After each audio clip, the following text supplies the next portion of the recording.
नमस्कार। आज हम शब्दों के जरिए एक सफर पर चलेंगे, भारत की आत्मा को समझने का सफर। हम सोहनलाल द्विवेदी जी की बहुत ही मशहूर कविता मातृभूमि की गहराइयों में उतरेंगे और देखेंगे कि कैसे एक कवि अपनी कलम से पूरे देश की एक जीती जागती तस्वीर बना देता है।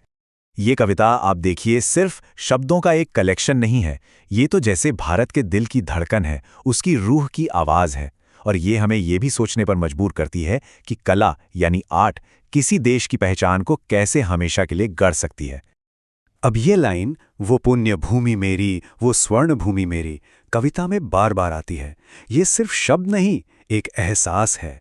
जब कवि अपनी जमीन को पवित्र और सुनहरी कहते हैं तो मतलब सिर्फ ये नहीं कि वो खूबसूरत है, नहीं, बल्कि वो उसके आध्यात्मिक और सांस्कृतिक विरासत को सलाम कर रहे हैं। देखिए, हर बड़ी रचना के पीछे एक कहानी होती है ना? तो चलिए जरा वक्त में पीछे चलते हैं और उस दौर को समझते हैं जब ये कविता लिखी गई थी, और मिलते हैं उस कवि से जिन्होंने अपनी कलम को आजादी की लड़ाई का एक हथियार बना दिया था। तो सोहनलाल द्विवेदी जी उस दौर में लिख रहे थे जब भारत गुलाम था, अपनी आजादी के लिए लड़ रहा था। इसलिए उनकी कविताएं सिर्फ लिखने के लिए नहीं थीं, वो अंग्रेजी हुकूमत के खिलाफ एक तरह का विरोध थीं, एक ताकतवर आवाज थीं। तो ठीक है, अब हम सीधा कविता के अंदर कदम रखते हैं। सबसे पहले कवि हमें भारत के विशाल भूगोल की सैर कराते हैं, एक ऐसा नज़ारा जिसे उन्होंने सिर्फ शब्दों से ही हमारे सामने जिंदा कर दिया है।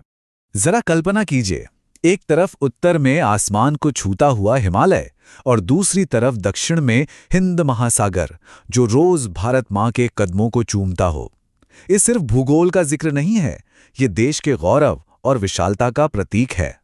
पहाड़ों और सागर के बाद अब कवि हमारा ध्यान खींचते हैं भारत की नदियों की तरफ।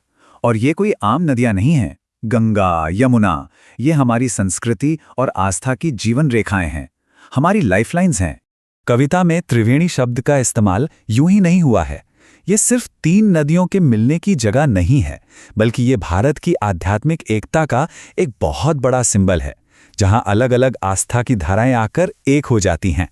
तो बड़े बड़े पहाड़ों और नदियों से अब हम जरा और करीब से जमीन को देखते हैं। कवि अब हमें प्रकृति की उन छोटी छोटी आवाज़ों और एहसासों की दुनिया में ले जा रहे हैं जो इस मिट्टी को जिंदा बनाती हैं। इन शब्दों को पढ़कर ऐसा लगता है मानो हम खुद उन पहाड़ियों में हैं और झरनों की ठंडी बूंदें महसूस कर सकते हैं। ये कविता सिर्फ पढ़ने की नहीं, बल्कि महसूस करने की चीज़ है। अब सिर्फ नज़ारे नहीं रहे, अब आवाज़ें भी शामिल हो गई हैं। चिड़ियों का चहचहाना, घने आम के बागों से आती कोयल की मीठी आवाज़, ये सब मिलकर भारत की धरती का एक संगीत तैयार करते हैं। और फिर कवि एक बहुत खास हवा का जिक्र करते हैं, मलय पवन। ये कोई आम हवा नहीं है, ये एक ऐसी महकती हुई लहर है जो जैसे शरीर और आत्मा दोनों को एक नई ताजगी दे जाती है। तो सवाल ये है कि ये मलय पवन आखिर है क्या? तो ये वो हवा है जो दक्षिण भारत के मलय पर्वतों से आती है, जहां चंदन के जंगल हैं। तो जाहिर है ये हवा अपने साथ चंदन की भीनी भीनी खुशबू लेकर आती है, जो ताजगी और पवित्रता का एहसास कराती है।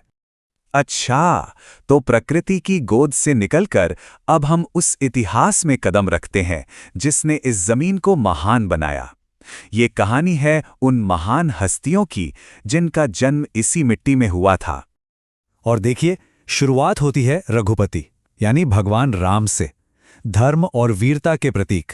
उनका नाम आते ही ये जमीन सिर्फ एक जमीन नहीं रहती, ये वीरों की जन्मभूमि बन जाती है।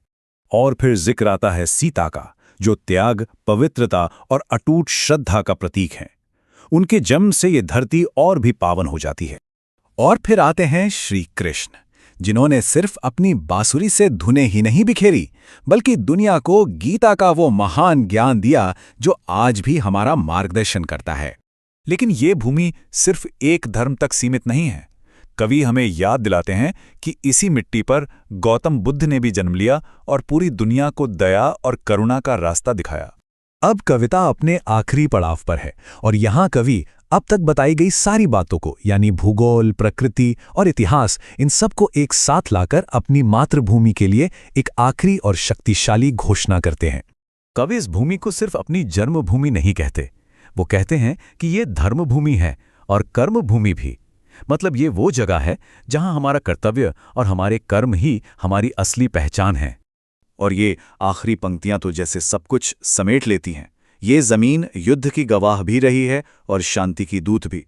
ये युद्ध भूमि भी है और बुद्ध भूमि भी। और अंत में ये सारी पहचानें एक ही नाम में आकर मिल जाती हैं, मातृभूमि।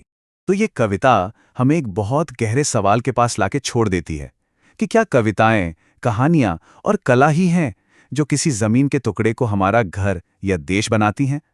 क्या हमारी पहचान हमारी मिट्टी से उतनी ही जुड़ी है जितनी कि हमारी कहानियों से? सोचने वाली बातें हैं ना।